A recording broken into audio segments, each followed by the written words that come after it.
मित्रांनो, साहेब मंचावरती असलं की माझी चौफेर बॅटिंग होत नाही. साहेब नसताना मात्र मी पुरा एखाद्याला धुवूनच काढतो. परंतु आता हा कार्यक्रम वेगळा आहे. निश्चितपणानं ही निवडणूक साहेबांना परकीयाबरोबरच स्वकीयाबरोबर लढायची होती आणि ही निवडणूक खूप अवघड होती. याही निवडणुकीचं साहेबांनी परकीयाबरोबर स्वकीयाबरोबरही लढून या संधीचं सोनं केलं आणि 10 पैकी 8 खासदार त्या ठिकाणी निवडून आणले.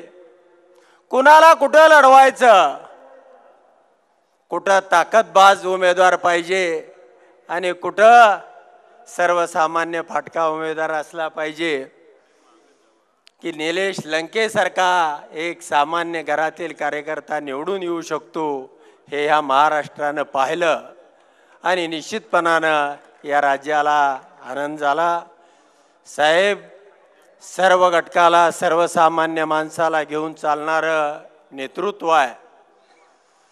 साहेबांना कुठला समाज घटक वीक आहे. साहेब काय फक्त एका समाजाचा विचार कधी करत नाहीत आणि साहेब म्हणून ते साहेब आहेत.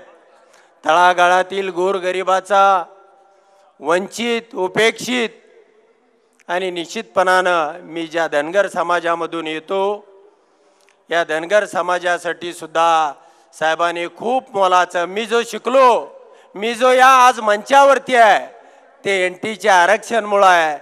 मी फार गरिबीतून यापर्यंतचा माझा प्रवास झालेला आहे. अनेक लोक डॉक्टर, इंजिनियर या राज्यामधले झाले, तरीसुद्धा साहेबांना माझी विनंती आहे, हा समाज घटक अजूनही पिछाडीवरती आहे. याही समाज घटकाला आपल्याला प्रवाहामध्ये घ्यावं लागणार आहे. याच्याकडे विशेष लक्ष द्यावं लागणार आहे. कारण याही समाजाचा खासदार गेल्या 75 वर्षामध्ये निवडून आलेला नाही. या पुढच्या काळामध्ये सुद्धा या समाजाकडं साहेबांनी लक्ष द्यावं आणि निश्चितपणानं देतील. आणि आत्ताच कुणीतरी सांगितलं की साहेब 85 वर्षाचे होत आहेत, पण त्यावेळेला 85 आमदार नको, सेंचुरी पाहिजे आणि ती सेंचुरी करण्यासाठी निश्चितपणानं तुम्हाला ग्वाही देतो, हा उत्तमराव जानकर जीवाची बाजी लावल्याशिवाय राहणार नाही.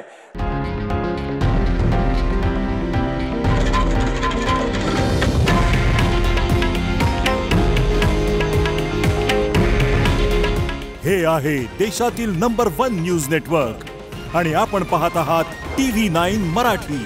काळजी तुमची, हित महाराष्ट्राचं.